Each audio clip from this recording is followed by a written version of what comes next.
You know, I always loved to sing. I was always in choirs. I loved to sing. When my mom told me that when I was a baby, when I was like 18 months old, I was running around the house singing symphonies. And I said, well, Ma, didn't you think that was a little unusual? I mean, she said, no, your kids are all bright. Not by might and not by power, by spirit alone shall we all live in peace. There's a notion that art and religion are the only two human pursuits that bypass the intellect and go directly to the soul. And that's who Debbie Friedman is. What is art in her music and what is Judaism in her faith become one.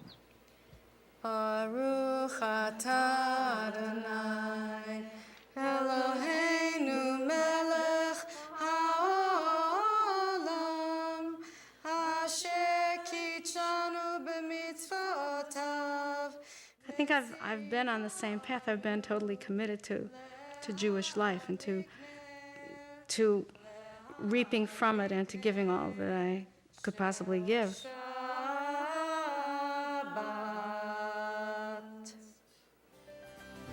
Where does the journey begin? Where will we go? Hours past, the answers might change as we keep moving along. I was born in upstate New York. I grew up in this family. The first 5 years of my life with my father was a kosher butcher. My bubby lived upstairs with my Zadie. My aunts and uncles lived all around us. There was all this family. Every Yontif together, every Shabbos together. Every time I wanted something, I could run upstairs to Bubby and Zadie. And then at 5, my father tore us away from there. He uprooted us and took us away from that place. And I think that loss was so profound in my life that in the largest sense, what I've attempted to do is to recreate that sense of community. Mi melech malchei hamlachim HaKadosh Baruch Hu. Miriam and the women that sent us moonlight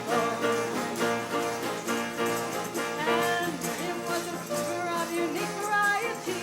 The tapestry she wove is one with some history. That the old shall dream dreams and the youth shall see visions. And our hope shall rise up to the sky. Live for today and build for tomorrow. We must live for today. We must build for tomorrow. Give us time, give us strength, give us life. You're doing something together as a community. You're not out there alone. Everybody in that room, everybody singing with you has the opportunity to take part in this. That nobody has to stand by him or herself. There aren't too many people that can really lead singing. There's a difference in the way you project your voice and your persona when you're asking people internally to please join you. May the one who makes peace in the high places make peace over humanity and over all of Israel, and sing Amen as no one like you here in Seattle can sing Amen. Oh, say shalom, Imrama, Booyah, say shalom, Aleinu. Hey, can I ask you a favor? You sing it so beautifully. Someone taught it to you a little bit wrong. Could I? There's just one note. You know, it's just that one note, and really, I don't mind. If you want to sing it, you may. I just want to tell you what it is so that you have the information and you may choose to sing whichever note you. You know what I mean? So you may sing anything you want as long as you sing. I don't care what you sing, honestly. And I don't even care if you sing in the same key. All right?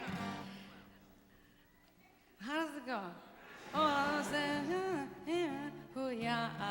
shalom aleinu ve'al kol Yisrael.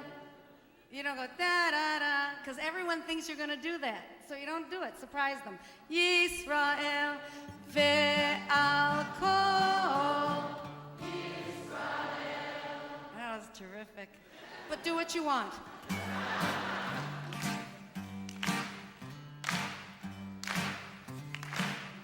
Here we go.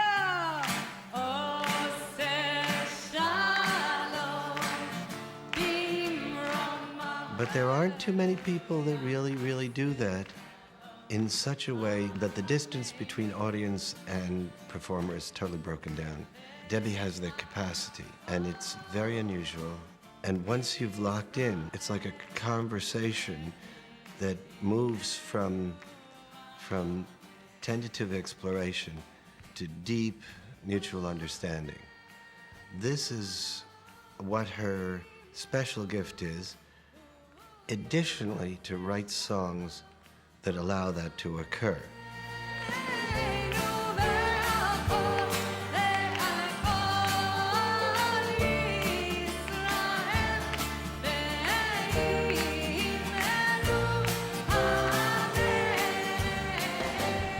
Peter Euro and I have been friends since 1967, even though he doesn't know it. I was friends with Peter, Paul, and Mary ever since I started playing guitar, but they don't know, I mean, they didn't know me, I just knew them, because I used to sit and listen to the records and mimic what I heard on guitar. And I played and played and played and played and played, and that's how, I mean, I would figure out chords, I would just sound them out until I could get them, and I just kept on sounding them out and sounding them out and sounding them out. So I just started to play, and it was like magic. It just kind of poured out of me. Within 3 months, I was performing.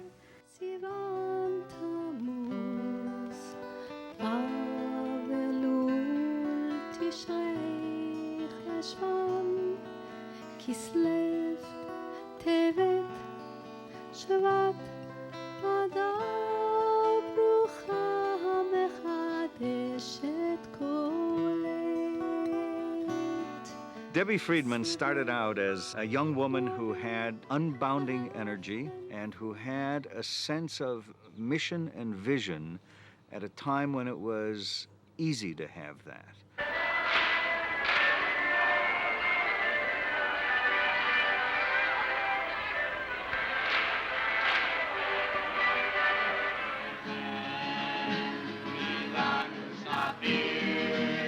I always feel like I've come home when I come to camp. What it does when you walk in is that it takes you in and envelops you and makes a safe space for you to be who you are.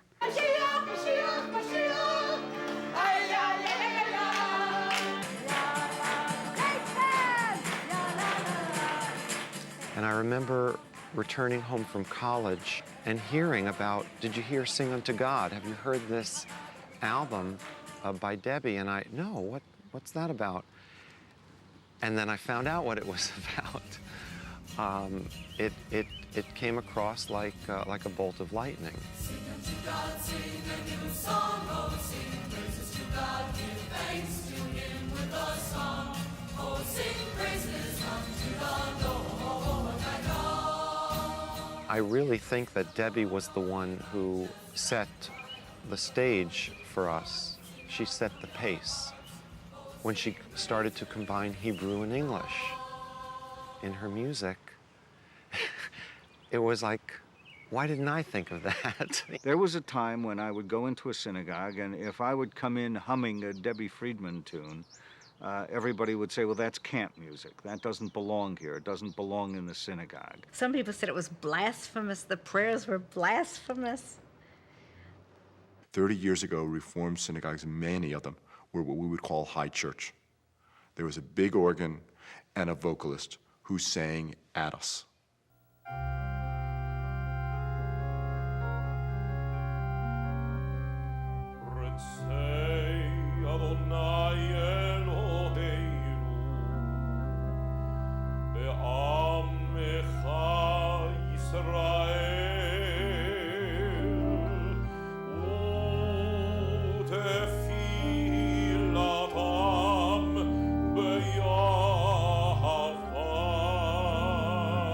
To God. Debbie Friedman was a journey for me. Debbie was, to most cantors, Haman LaRusha. She was Haman, the evil Haman. She was coming, here was this little upstart with her little tunes, and many of us felt threatened by the fact that we were afraid that the great music of the synagogue was going to leave, was going to go, and that only Debbie was going to be done in the synagogue. One guy said, just a couple of years ago, there was an article in the Jewish newspaper here in New York City, and it said, Debbie Friedman's music. He was at one of the rabbinic schools here in the library, and he said, Debbie Friedman's music gives me a headache.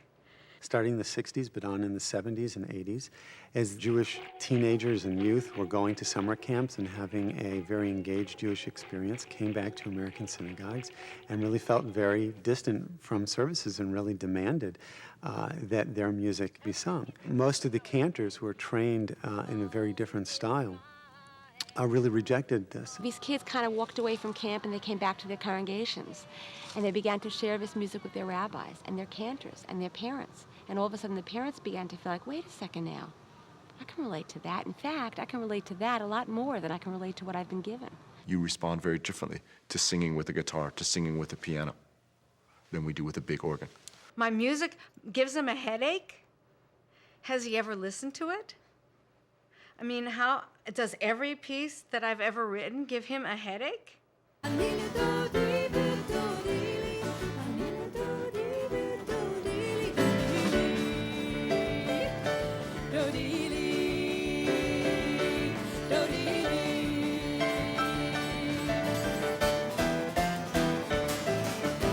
What I think is crucial in the music that we sing is that it not only sound contemporary, but it has to sound Jewish.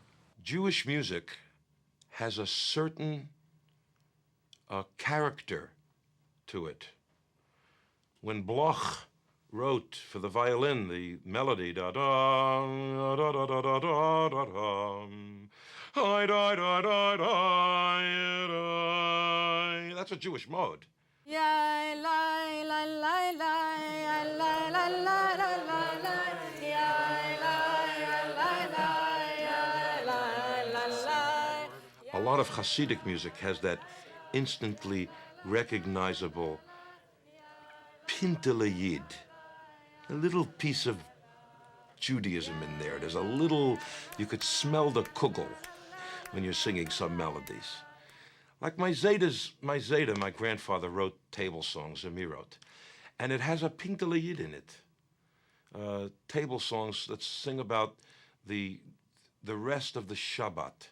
Menucha, rest, simcha, joy, or la Yehudim, a light to the nations. And my grandfather from Riga would sing, ay, ay, ay, menucha, ay, ay, ay, v'siyimcha, menucha, v'siyimcha, or la Yehudim. You know, if I had a hammer, I'd a hammer in the morning, I'd a hammer in the evening, all over this land, is an incredible spiritual piece of music, but it doesn't have pintelayid in it. It's hard to explain, but it doesn't have, it's not that the message of that song is not a Jewish and universal message. Of course it is. But it doesn't have a particular Jewish ethnicity that has come down through the ages, starting from Torah Trupp. It's not one of the prayer modes. Plant your rows straight along, temper them with prayer and song. Mother Earth will make you strong if you give her love and care. Inch by inch, row by row. If that particular music is done in a service, it kind of sounds like white bread. I want pumpernickel. I want rye bread with seeds on Shabbos. When I go to shul, I want whole wheat. I want ethnicity. I want ethnicity when I go to shul. I'm proud of our own ethnicity, and I don't want to lose that component. So one aspect of resistance is the fact that the music is not written within the modal tradition. And the second aspect is that the music is really being written in a very different style. And that style is in a popular or folk idiom. And I think therein lies a great deal of the battle, because often the battle comes to be an issue of musical taste. The resistance was said to have been about Nusach. Nusach are the modes that the prayers are sung in. There's a special mode for the Sabbath. There's a special mode for Sabbath Eve, for Sabbath morning, for the 3 festivals. There are modes for the holy days. How can she write music when it's not in the traditional mode? This is you know, you have to preserve the tradition. You have to sing traditional music. Traditional prayer is important. You have to preserve the tradition. And you have to get people coming into the synagogue and they have to sing traditional music. And this is essential. You have to preserve, because if you don't sing traditional music, when people come into the synagogue, they're not going to know what day of the week it is and what time of the month it is and what time of the day it is. And because the Nusach will tell you what day of the week it is, what time of the day it is, if it's a holiday, yada, yada, yada. If a person were to be captured and were to be put in prison for a long time and would escape and would pass a synagogue and hear a certain mode, he would know what time of the year it is and what day of the week it is almost. The problem is that if you don't have people coming to temple, to synagogue, because they are totally disconnected from their tradition, because they're totally alienated, because they don't know Hebrew, because the nusach, the mode, the traditional mode, is totally foreign sounds to them. The prayer modes are sacred, and I'm a nusach policeman. I mean, that's my job.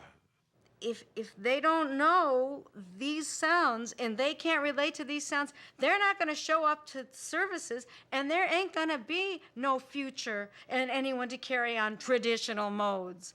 So it's ludicrous. If you're going to consistently sing liturgy, not in correct nusach, you're going to have a problem with me. And I agree with them. We have to preserve traditional music, traditional prayer. But first we got to get them in the door. If the music happens to be in the appropriate prayer mode, how wonderful, how praiseworthy. If it doesn't, but I still have 400 people who want to sing it, then how wonderful and how praiseworthy. I just see a need to get the people in the door and singing and praying. Ya la la la la la ya la la la la la ya la la la la la la ya la la la la la ya la la la la la ya la la la la la ya la la la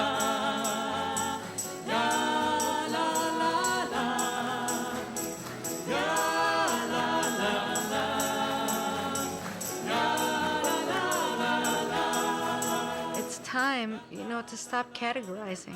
What difference does it make? If someone is starving and they sit down to a meal, they don't need to know the name of the food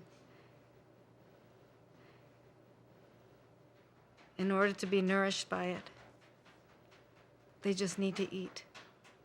There is room for traditional chazanut alongside Debbie Friedman and that genre. We don't have to make a choice.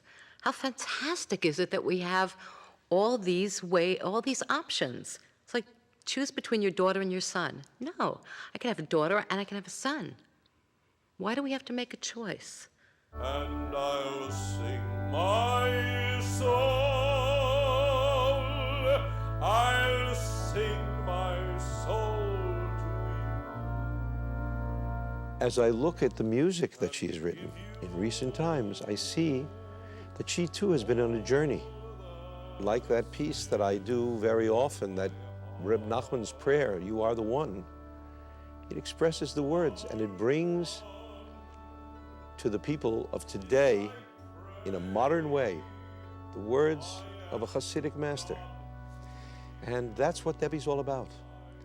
She's about being accessible and making the liturgy accessible today.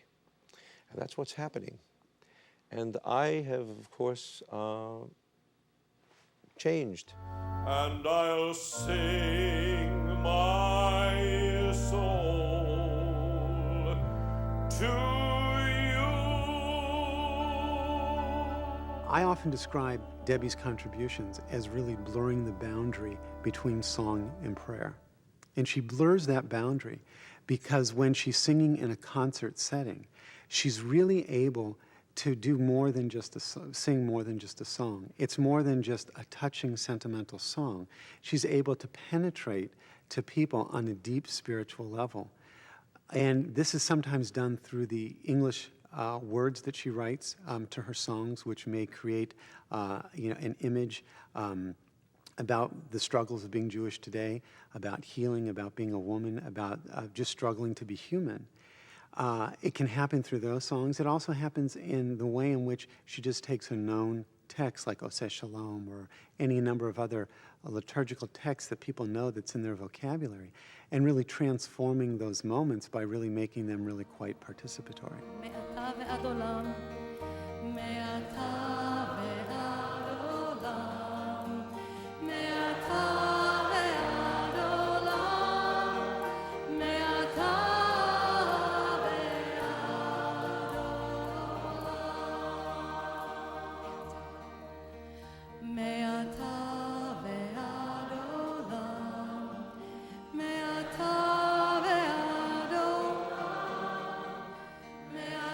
And of course, this is not something that was, I think, an easy road in which for her to really build her career or the acceptance of it. And I think that one way to sort of look at Debbie's prominence is the fact that many American cantors today describe a whole genre of new folk participatory music as the music of Debbie Friedman, and that her name has become synonymous with an entire genre of song. And here we go, get the trees up, and trees are blowing in the wind, they're blowing, are blowing in the wind.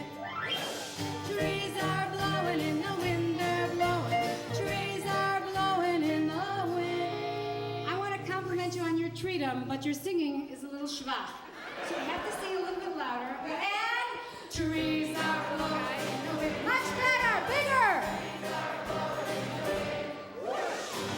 I'm not the type to jump up and down. You know, when somebody that's leading in a concert says, okay, everybody sing along, I just say, oh, try and get me to.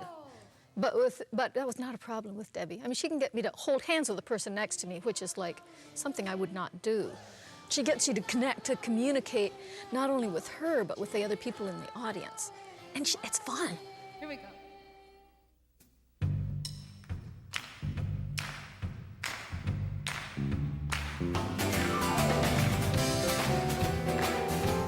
My greatest moments are when every mouth is going, and on a fast song, if every hand is going, and with everybody singing and everybody's participating. And I frankly couldn't care less if they can sing on tune or not. I don't care if they sing the words as long as they sing Yalla La. I just want them to sing, because I really believe that it's life-giving. She has a great sense of humor. She's hilarious. And the thing about Debbie is that she's able to be so flexible. The other night at the concert, there was this little kid who kind of wandered up on stage and was hanging out with her and pulling on her leg. You stay right by my leg, okay?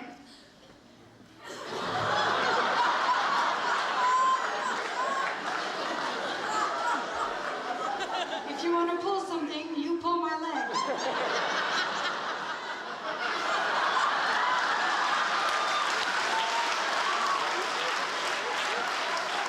Prior to Debbie, there were people who had written congregational tunes and they were used in the synagogue.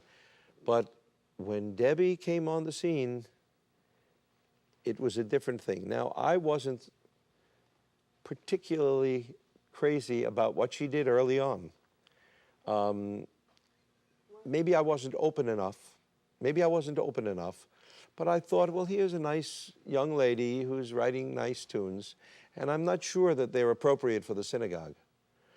But as her material started to come out, And by the way, her music is sold every place where there's Jewish music.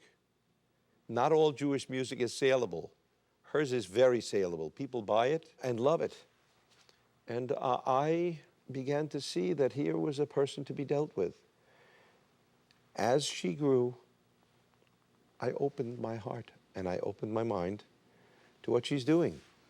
And I think she's an important influence. In many ways, she's transformed the way women experience Judaism.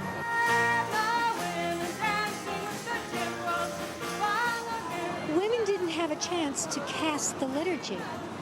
And she's a model for all young women to think about the meaning of Judaism and to create today's sacred texts. We have to reframe things so that women's voices are heard. Deborah the prophet, a woman of fire, her torch in hand. She led the Israelites to victory. Barak said, Deborah, I cannot fight unless you are standing right by my side. Deborah the prophet, Deborah, a mother in Israel. Everyone, arise, arise.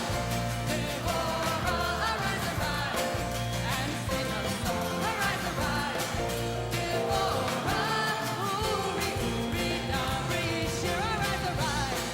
Deborah, arise, arise, and sing a song. Arise, arise. Deborah, Uri, Rita, Rishir. Uri, Rita, Rishir.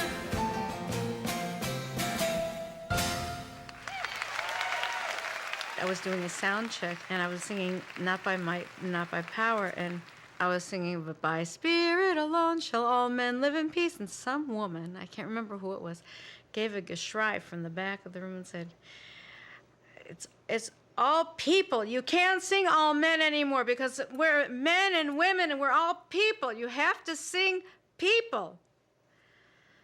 So I realized at that point that she was right. I had to start changing the language, at which point I changed it that night when I did the performance. I said, we're going to change the lyric, and I sang, Shall We All Live in Peace? And it caught on, and we did it.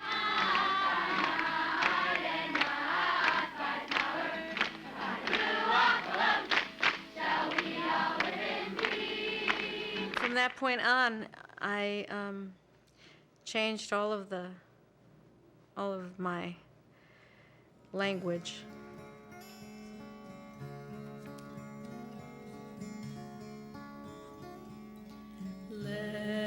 Lechi lach to a land that I will show you. You know, when 50% of the population is excluded, when you're reading some of these prayers. But the point is, you know, that even if they're reading them, because people don't understand the prayers, they don't know they're being excluded. So while I'm translating the prayers, I might as well translate them in a way and take some poetic license. But, you know, I stick pretty much to the text, but I will translate them in a way in which they're gender neutral.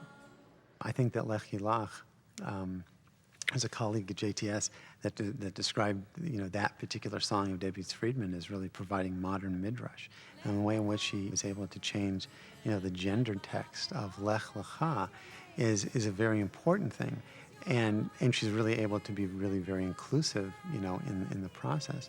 So I think that the approach towards the egalitarian message to participation, I mean, all these things are really so much a part of the Jewish community, and the music gets wrapped up into that. And I think that for many people, with the various experiences that they have in life, you know, something that, you know, brings them to a particular moment, that really expresses a moment, is a song.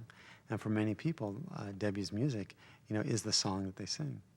Whoever thought the sea would part within a stretched hand, and we would pass to freedom and march to the promised land. Here we go. And the women dancing with their timbers, follow me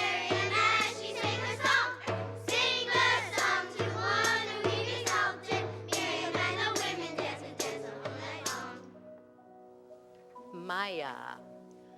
Miriam the prophet took her timbrel in her hand, and all the women followed her just as she had planned. And Miriam raised her voice in song, she sang with praise and might.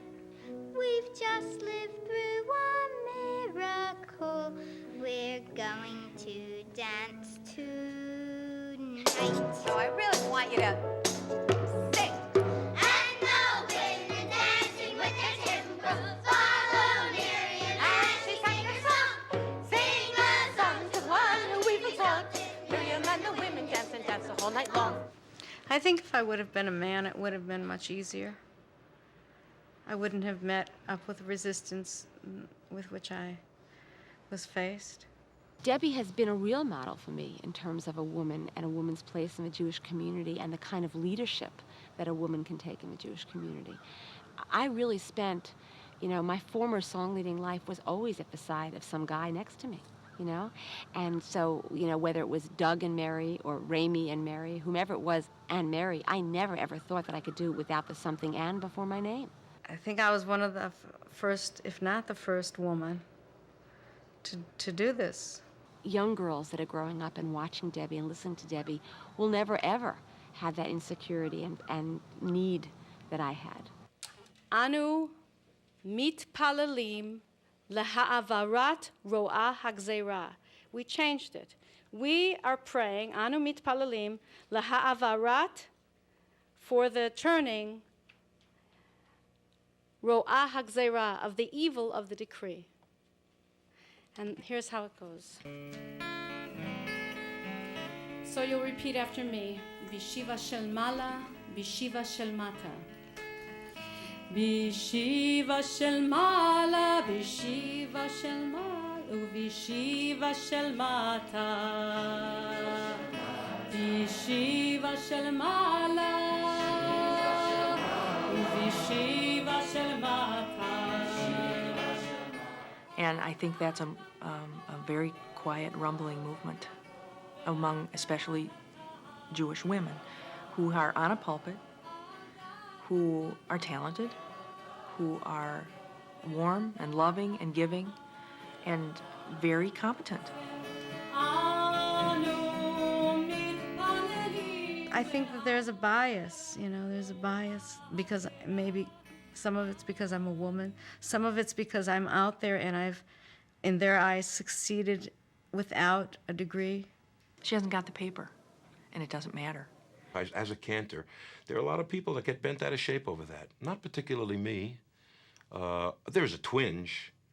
I mean, I do feel a twinge. Cantors, go through this rigorous program at the Hebrew Union College, and it's not an easy program, and they work very hard, and at the end of the process, they come out as invested cantors. I'm not sure that most cantors know that I know anything.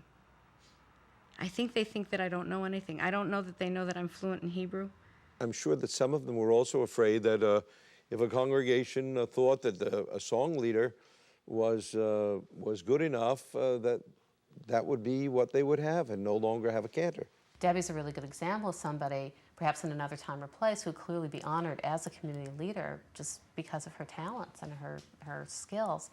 But because we have a very credentialed society in some way, I think people who have credentials are often suspicious of her or jealous of her, and that unfortunately, in certain ways, she hasn't had the acknowledgement that she deserves. I mean, she certainly has the popular acknowledgement that she deserves, but she hasn't at all, I think, had the institutional acknowledgement she deserves. But if somebody is called cantor, then they should know chazanut. If you're a chazan, you should know chazanut. If you're a seamstress, you should know sewing. The word chazan means a visionary.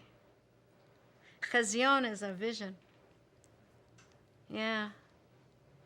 It's to be a visionary. It's to lead people inside of themselves, not in a narcissistic way, but to help people. I think this is, it's my own opinion, to help people find their way inside so they can help find their way outside. She's broken through all these boundaries without having the credentials, without doing it the way she was supposed to do it, because she reaches into people's hearts. Oh, you, God, my shield, you raise my head, my voice calls to you, and you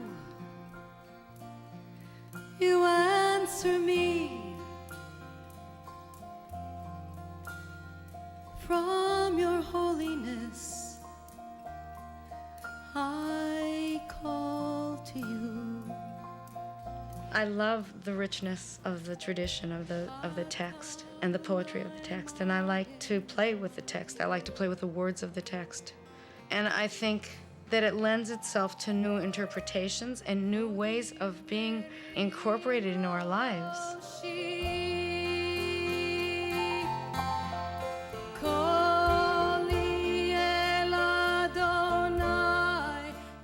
I mean, probably her Mishaberach prayer is probably the most noted example, where the prayer for a healing prayer for sick people, which is traditional, it's been a part of traditional Judaism for hundreds, maybe thousands of years.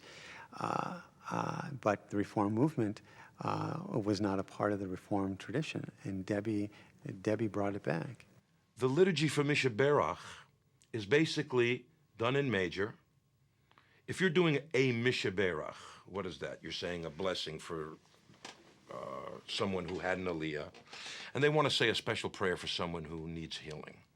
So in a traditional shul, in an Orthodox shul, they would go, Mishaberach Avotenu, let's say go, Mishaberach Avotenu Yaakov, V'yavarech, V'yarapeh, et hacholeh, Ploni ben Ploni. You're going to donate how much on behalf of that person getting better? Chai dalal beis hakneset v'nomar amen. Now it so happens Mishaberach is in a major key, so I have no problem with doing Mishaberach in major. Or also, even if she wrote it, because there's a relative minor that she uses, it's perfectly okay, because they really, the Mishaberach sometimes are just spoken, they're not even sung. So there's no big nusach issue for Mishaberach. So Gesundheit, write it any way you like. The traditional words start the same, Mishaberach, may the one who blessed our ancestors, Abraham, Isaac, and Jacob, and Sarah, Rebecca, Leah, and Rachel, may that same God be present in this moment, give strength to us. And I think the traditional words have a resonance, but there's something in not only the melody that Debbie wrote, but the words that she chose that have become, for so many of us, the expression of our yearning for healing. I feel so lucky that I can write things that help people. It just makes me feel so full and so alive. Mishaberach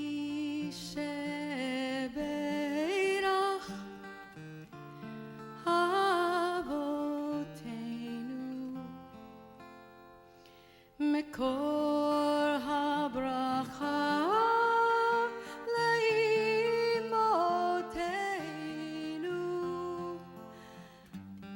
May the source of strength, who bless the ones before us, help us find the courage to make our lives a blessing, and let us say Amen.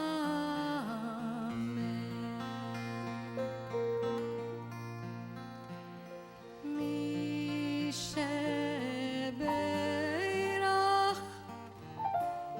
imotenu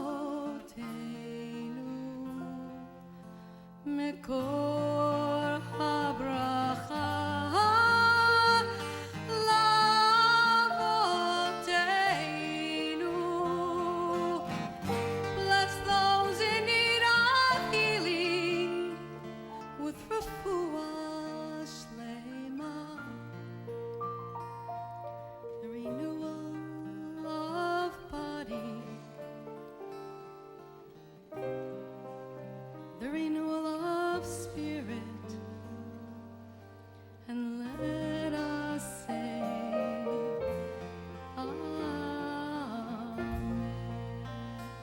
anybody and everybody can offer blessings for their friends, for their family, and for the people whom they care about and love. You need no degree, you don't need to be a rabbi, and you don't need to be a cantor. You only need to be a human being. One of the brilliant things about the Mishaberach prayer that Debbie wrote was that it empowered the whole congregation. So it's not just the elite, it's not the leadership that's doing the Mishaberach. So it was a tremendous act of empowerment. But also, since most people unfortunately don't speak Hebrew, by weaving the English in, you gave people a sense they really understood the blessing that they were giving each other.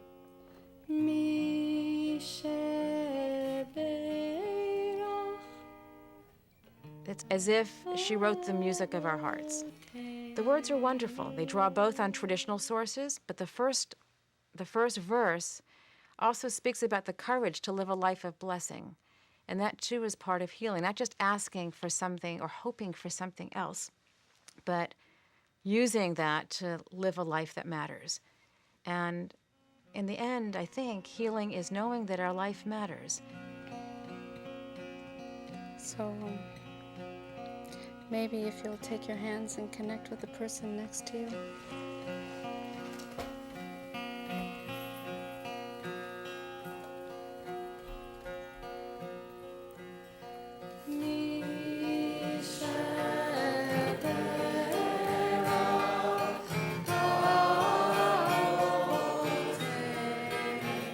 I think Debbie has just opened up a brand new window for people in terms of healing.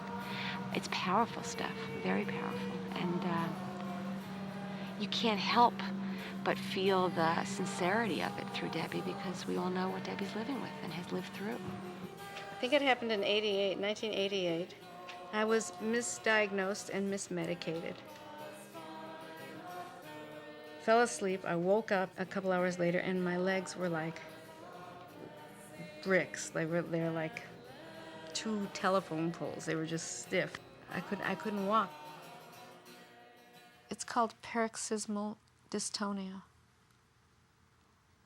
And what that means is that it's a movement-induced dystonia that, from what I understand, the inhibitory muscles don't work properly. So when you're exercising or when you're moving, when you're walking, your muscles tense up, and then sometimes they just don't stop tensing up. They're just, and the more you move, the more it happens.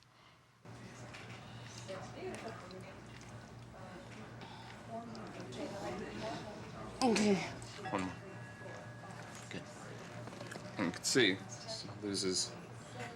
they're no longer flaccid, they're stiff, and you can't even really break it if I push. I don't push too hard because I'm afraid I'll hurt, or after a few repetitions, it just starts to seize up. And it takes a little while for it to break, and massaging it doesn't work, and trigger points don't really work. Sometimes trigger points work, but not always. And we just sort of have to wait for it to pass. And you can also see, like, in her arms, her hands start to seize up a little bit. Like, she doesn't have control of her hands as well as she should, and her fingers start to seize up. And that's very typical. And it'll move from her legs right up to her body. And then she has difficulty walking.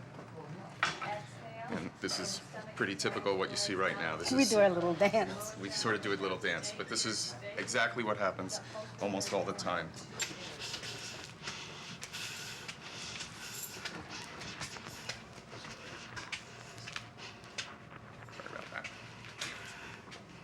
Oh, sorry. Yeah, we're gonna go here. How are you? Good, I haven't seen you. Oh, I saw your feet. Didn't recognize your feet. You got new shoes.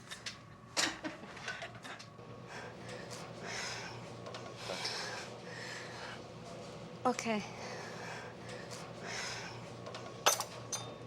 Debbie Friedman. And I started on that medicine the week that I was here, and that was the beginning of my being able to move. Hallelujah, hallelujah, hallelujah, hallelujah, hallelujah, hallelujah. It's true. I mean, I wasn't really conscious of what was happening. Then all of a sudden, I realized, my God, you're really moving like, because usually on the stage I really control myself. I'm really careful about how I move because I don't want to trigger anything. Last night I was able to move in ways that I haven't been able to move. And all these people were celebrating with me but didn't even know it.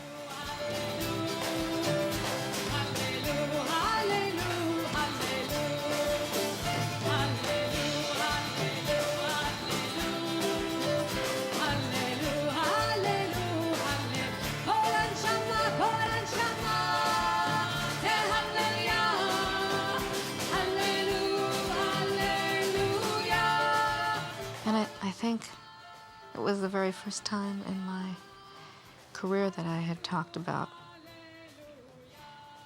my limitations from the stage. And I think that it was because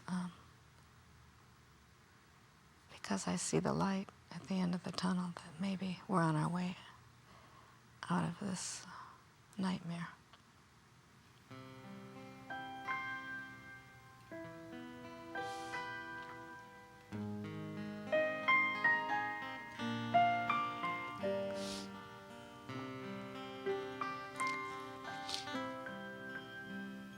You are the one, for this I pray, that I may have the strength to be alone. What's happened with Debbie since her illness is that it's the opportunity to see somebody say, I was sick and I am being healed and I am terribly grateful for it. And I intend to take advantage of every moment that I have, because what she learned from it, which all too often we forget, is that every moment counts. She knows what it feels like to be limited, and as a result, she reaches out to other people who are and can share her odyssey with them. There's another Hasidic saying, which is, there is nothing as whole as a broken heart. And I think that Debbie acknowledges her places of brokenness. And out of that comes great courage and great giving. The bottom line here is that we can sit and talk about my movement disorder, but it really is a metaphor. And it's no different from anyone else's pain or illness. It's just a different, everybody's got their stuff. Everybody's got it. And it manifests in everybody differently. For me, it's a movement disorder. For somebody, it might be migraines. For someone, it might be hangnails on their toes or ingrown hairs, something really uncomfortable. And for some, it might be psychological, and for some, it might be, it could be anything. But each of us is given a challenge. I mean, each of us has our challenges. Hi, how are you? You Hi, doing? Yeah, do you know Farfel? Boy. You know her? Come on.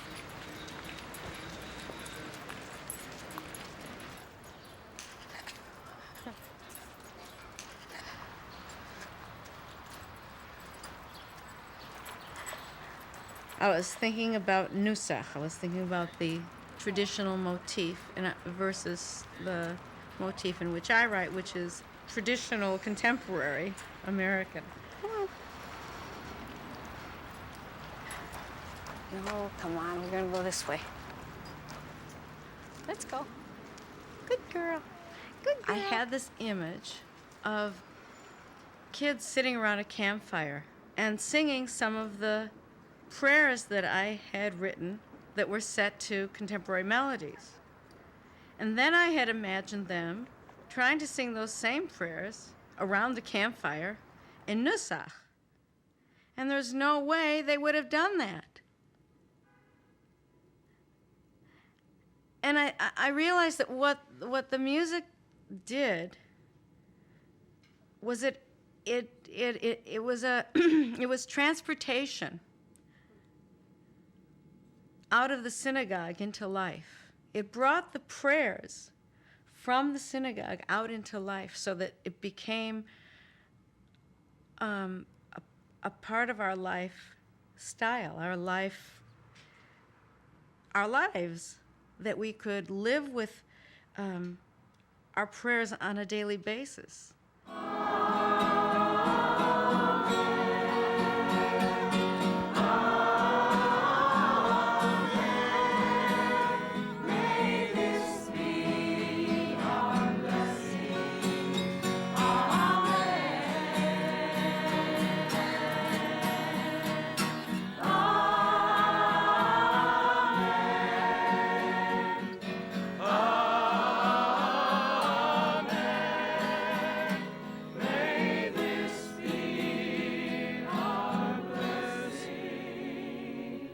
I love her music, and I would really love to see her write some music that would be in Nusach, in her style, but within the boundaries of Nusach. You know, I'd like to take a hand at writing some stuff in my, I've already written a couple pieces in my style that are Nusach, and I'd like to do some more. Because I'm a big believer in the Nusach taking on the characteristic of the place where we live, the Jews. We live in America, it should sound like America.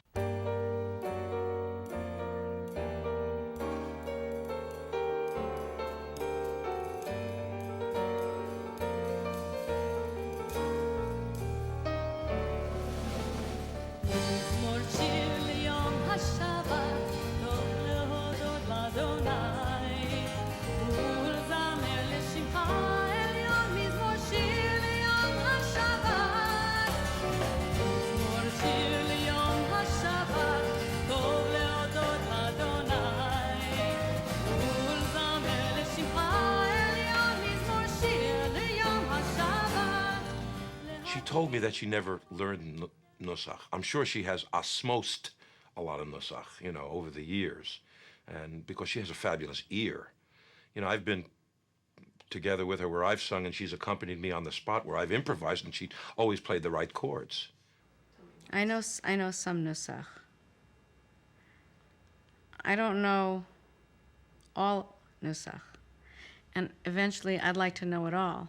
We had met several times. I invited her for a concert, and then one day, just casually, she said, Jackie, I'd like to, come in and like kick around Nusach with you. And I said, my God, that would be fabulous.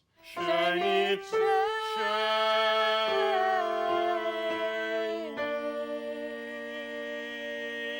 shine it,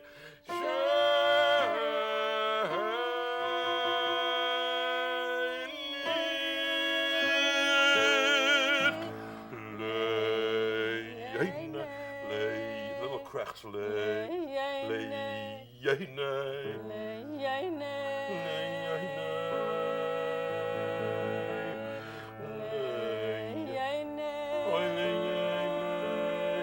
end is called chai, but you hold the notes.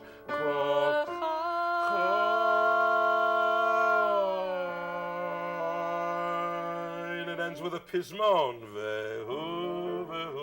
I mean, he's teaching me a lot. I'm learning a lot from him.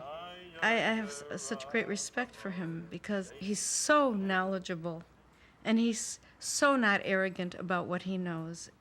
And he's so wanting to share what he knows. Then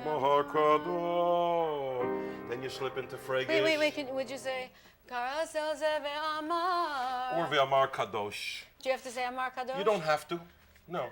But it's a little device to get them. Kadosh, Adonai Tzvaot. No, you slip into Fregish for Kadosh, Adonai Tzvaot, Kol haaretz kevod. See, no, we don't have Az B'Korosh. You don't have that. We don't have that, and we don't Okay. have Mimkomcha. And you don't have Mimkom. That's too big, because Mimkomcha is so sweet. It's so But sweet. I want to learn this. Okay. And he also wants to learn what I have to teach. And he's also open to accepting the fact that yes, there's an American Nusach, but we can't throw this away. And he knows that I don't want to throw it away. He knows very well that I'm not interested at all in throwing away tradition. But I'm also not interested in throwing away all the numbers of people who can't relate and can't connect with the tradition. He was teaching me this nigun that he made up. He sang it to me, and I said, why don't we take that melody and we'll weave it throughout the service? And he said, oh, that's a good idea. And I said, Jack, it needs a second part. So together we put together a second part. The second You part, changed it. The second part you wrote. So I learned from him a nigun that was in the Nusach, and he learned how to incorporate a new melody and use it so that we could do both the traditional davening, the traditional praying, and add some contemporary things to it. We never know who does the harmony. Okay. You do the harmony. Okay.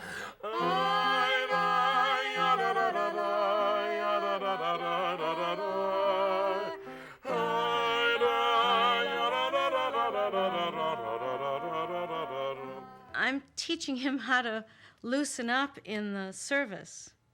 Like we talked about his using English. You know, I said you had 300 people there who didn't understand a thing you were saying. We have to make them feel like they belong somewhere. Like this is a place of belonging, and this is a place of comfort, and this is a place of embracing.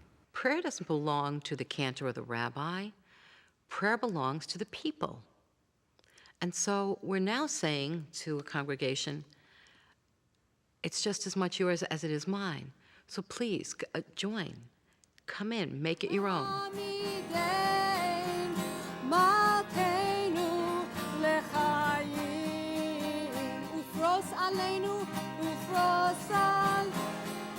There's nothing easier than introducing a Debbie Friedman song because people are they're going to get it. They're going to sing along because they're going to be drawn into it as much as I am.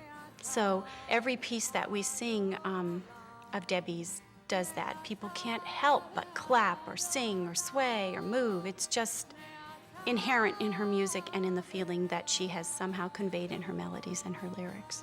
We each have within us an ability to connect to the spiritual, and so many people just turn off that element of their lives, and Debbie Friedman is one who's able to open it up. As Jacob walked away limping but healed, you too will move through your struggles and move on into life, into healing, that you may say, as he said, this is the day. This is the day, it's whispering new beginnings, the sun shining over us as we journey on our way. These are our dreams that fill our lives with blessings. The angels are by our side till the breaking of the day. I was driving on a very, very dark night in incredibly dense fog. There were no other cars, so I couldn't even be guided by anybody else's light except for this white line and, the side of the road. Two of Debbie's songs kept coming through my mind, and I was singing them out loud in the middle of nowhere. I was singing Biyado of Kiruchi. Basically, in God's hands, I put my soul. And her other piece that I kept singing over and over again, which was, oh, hear my prayer, I sing to you, be gracious to the ones I love. And I just kept singing and repeating them. Now, did that help me, escape, unscathed without bodily harm or, family tragedy? I don't know, but I do know that it helped me get through that experience in one piece by giving me a focal point and a way to express my feelings, and for that I'm really very grateful. She's been listening to your music when she goes to sleep for a long time. Really? Yeah. You give us strength. Well, when you give it back, here. I just want to say thank you. I've heard of you before, but this is the first time I've ever heard you sing. So beautiful, so wonderful. I came by myself. It was such a wonderful time. Thank you. Thank you.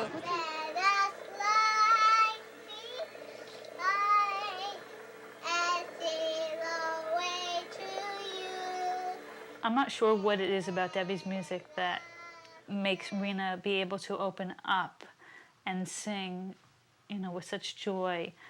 From the time that Rena was born, we knew that she had some medical issues. Before she turned 3, she got diagnosed with cerebral palsy. And we finally got someone to recognize the fact that it was a severe anxiety disorder and somewhat of like a selective mute. And also something called a sensory integration problem, where she doesn't integrate senses the same way that everybody else does, and she's very hypersensitive to different senses, to light, to sound, to touch, which makes the world a very different place. That's hard to do. Putting socks on is hard to do. We always backed off into taking her to public events because it was really too torturous to her. There was a concert locally in West Windsor. And we decided, let's try. Debbie came out on the stage, and her first song was "Not by Might," and literally the first 3 words, are "Not by might." She sang it, and Rena popped open her eyes, jumped off of her lap, and for us, the concert couldn't have been long enough, not just because we enjoyed the concert so much, as we always enjoyed Debbie's concerts, but we didn't want the experience to end for Rena because she was having such a wonderful time. But to know that some tormented child could find comfort in my work makes this tormented child, it calms me.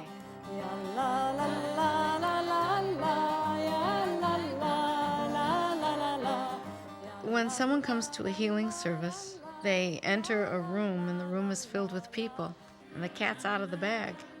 It's like coming out of the closet. I mean, you admit publicly that you're in need of healing, that you need help. You don't know, the person doesn't know why or what, but you're within the community and you're asking God for help. And you're asking God for help within the context of the community. And so tonight's service of healing also includes elements of the celebration of Tu B'Shvat, the annual renewal of things green and blossoming in the world. The healing services give people permission to pray like they've never prayed before.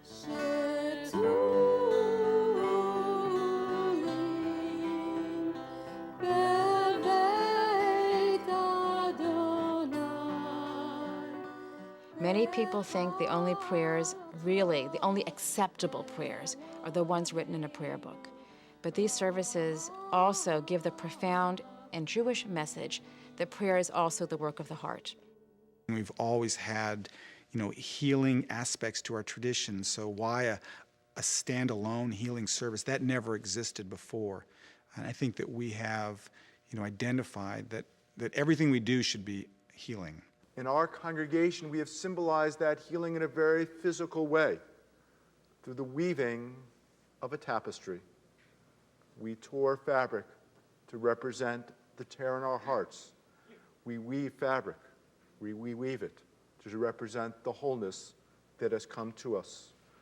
Over the last year or so, members of our congregation have been creating this Mishaberach tapestry, which will be an ongoing tapestry of healing for all of us.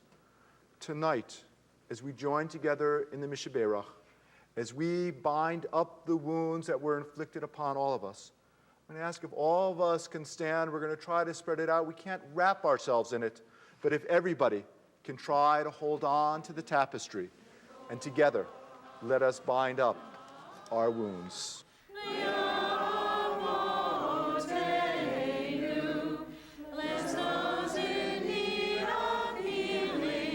There was something captivating, compelling about that melody. It helped start something that we don't know where it's going. I mean, it's getting bigger and bigger, and it's very exciting. I don't know how much of this would have found expression without Debbie. And I think she would be embarrassed to hear me say that. There would have been other vehicles. But her signature has been on this spiritual renewal. There's no question. It's just recognizing that everybody suffers and everybody struggles and everybody has the capacity for great joy too. I think music, much more than the spoken word, touches people's neshama, touches their souls. The spoken word goes to our brain. Prayer is a soulful experience, not an intellectual experience. We can lose ourselves in music. It feels like prayers expressed and prayers answered all at the same time.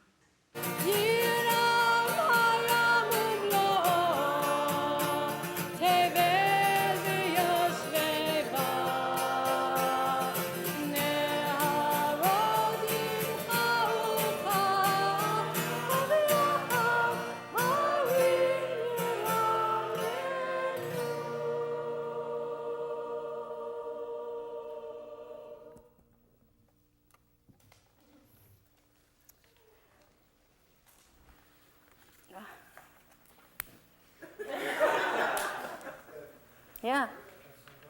It's Psalm, I think it's 96. My goodness, guys. There is a phrase in Jewish tradition that I would recount when I think about Debbie. And that is that who and what Debbie Friedman is the person who has become the sweet singer in Israel. And she is that voice that touches the heart of Jews everywhere and people of faith everywhere and people who care about each other everywhere.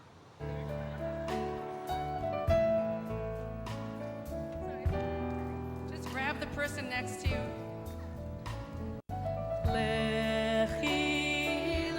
To a land that I will show you. Lech lecha. To a place you do not know.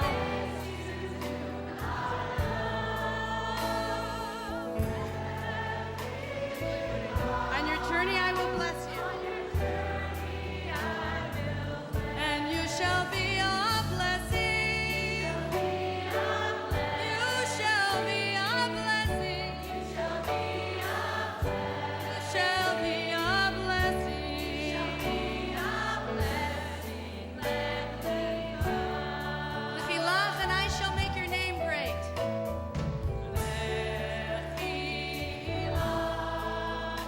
And I shall make your name. Lech lecha, and all shall praise your name. I really believe that each of us is an instrument of God. And each of us has been given certain gifts that we, like we're not here for a free ride. We've been given gifts that we need to use to partake in tikkun olam and repairing this brokenness in the world.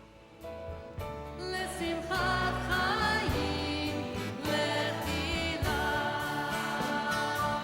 L'chilach, to a land that I will show you. To a land that I will show. Lech lecha, to a place you do not know. Lech lecha, to a place you do not know.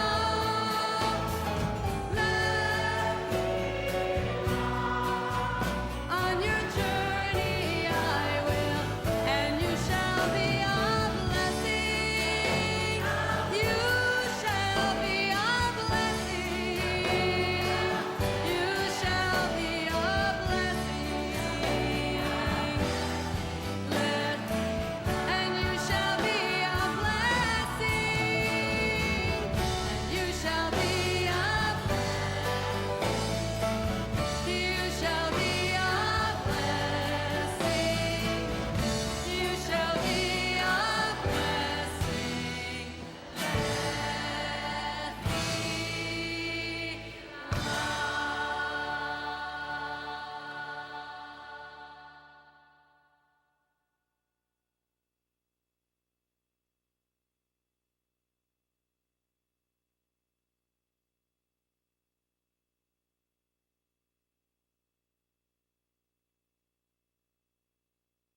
There will be colleagues of mine that will hear this, some of the things that I may say or that you may put on, will say, Dick, how could you say that? It's Debbie. You know what I mean? How could you say that? Well, I say it because I've come a long way. And I listen. I'm open to listening. Adonai, Adonai. Oh, I've been singing it wrong. I got to look at the music.